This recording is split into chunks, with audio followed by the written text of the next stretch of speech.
जी बड़ी मेहरबानी भाजी, शुक्रिया अदा करने जग्गा मेमोरियल कबड्डी टूर्नामेंट के भाजी सैमीफाइनल मुकाबले के साडे उच्चे उच्चे पुराने मियां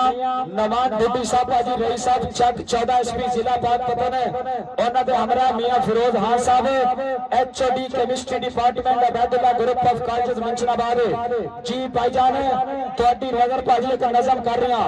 कि लुढ़ते जाते दरख्त ने पूछा सी कश्ती खोलो राज की गल दस दे आपा दोवां दी जात है एक भावे तानू घूर नहीं है मैंने गल दस दे तू ते लखां नू जानिए पार लेके मैं नहीं अपना आप संभाल सकता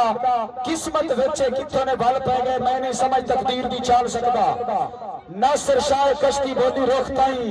तेरी समझ विच राज आया ही नहीं ना ही तैनू खरीदा किसे झलिया